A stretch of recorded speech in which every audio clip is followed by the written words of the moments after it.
দর্শকের বিষয়ে আরো খবরাখবর জানাতে ফেনী ও সুনামগঞ্জ থেকে আমাদের সাথে যুক্ত হচ্ছেন আমাদের সহকর্মীরা। আমরা প্রথমে যাব ফেনীতে, সেখানে আছেন সহকর্মী নজির আহমেদ রতন।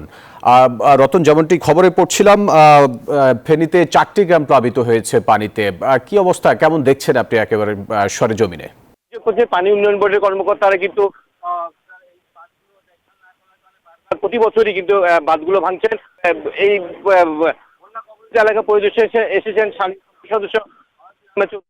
দর্শক, আমরা যান্ত্রিক ত্রুটির কারণে আমাদের লাইভ সংযোগটি বিচ্ছিন্ন হয়ে গেছে। আমরা এবারে যাব সুনামগঞ্জে, সেখানে আছেন সহকর্মী বুরহানুদ্দিন।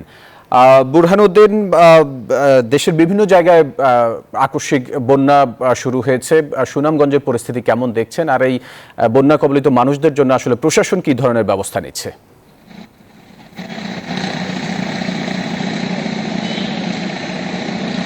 ধন্যবাদ ফয়সাল। আমি এখন দাঁড়িয়ে আছি সুরমা নদীর পাড়ে রিভারপুর এলাকায়। সুনামগঞ্জের পানি আপনার আজকে ঘুরি ঘুরি বৃষ্টিটা না হওয়াতে কিছুটা পানি কমতে শুরু করেছে। সুনামগঞ্জের তাহিরপুর বিশম্বরপুর এর সাথে যোগাযোগটা বিচ্ছিন্ন রয়েছে। আপনার এখনো আপনার পাহাড়ি ঢল হলে প্রতিটা পরিবার ভয়ে ও আতঙ্ক থাকেন সারা রাত।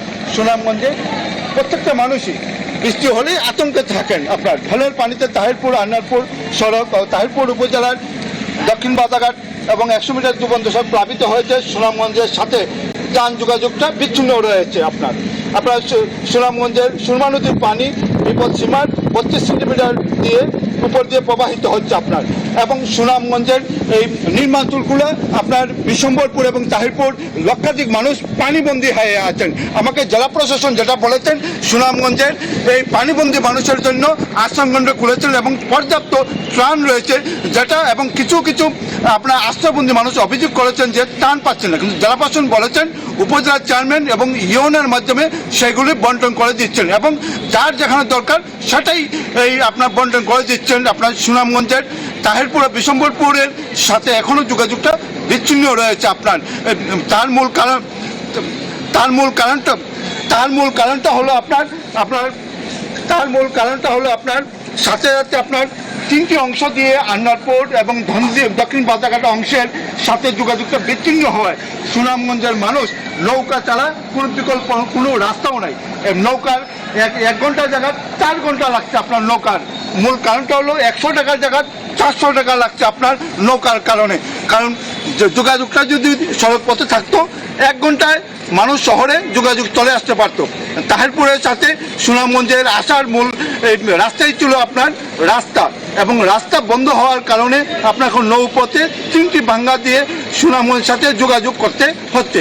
এবং তাহিরপুরের মানুষ এবং দোয়ারা মানুষ, সাতকের মানুষ নৌপথে এই সুরমা রিভার ভিউয়ে এসে আপনার জলাশয়ের সাথে যোগাযোগ করছেন। প্রত্যেকটি আপনার ইঞ্জিনের নৌকায় আসতে হয় এবং খোলা ইঞ্জিনের নৌকা, এবং পিছনে যে একটি গ্রাম আছে ইব্রাহিমপুর, সেই মানুষগুলো আপনার নদী পার হচ্ছেন খেয়া নৌকায়।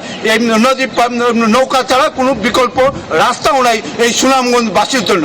সুনামগঞ্জের কিছু কিছু আপনার শহরতলি নির্মাণস্থল প্লাবিত হয়েছে আপনার, যেমন সাববাড়ি ঘাট, কাজের পয়েন্ট, আপনার ফল বাজার সহ বিভিন্ন অংশ আপনার কালকে রাতে প্লাবিত হয়েছে। এবং আজকে বৃষ্টি না হয় কিছু পানি কমে যাওয়াতে সুনামগঞ্জের পৌরসভার কিছু আপনার নির্মাণস্থলের প্লাবিত হয়েছিল, সেগুলো মানুষ স্বস্তি প্রকাশ করছেন। সুনামগঞ্জের মানুষ চাচ্ছেন সুনামগঞ্জের যে বৃষ্টি নদী আছে সেটি দ্রুত খনন করার জন্য। এই ছিল আমার ফয়সাল সুনামগঞ্জ থেকে। ধন্যবাদ আমাদের সাথে যুক্ত হবার জন্য।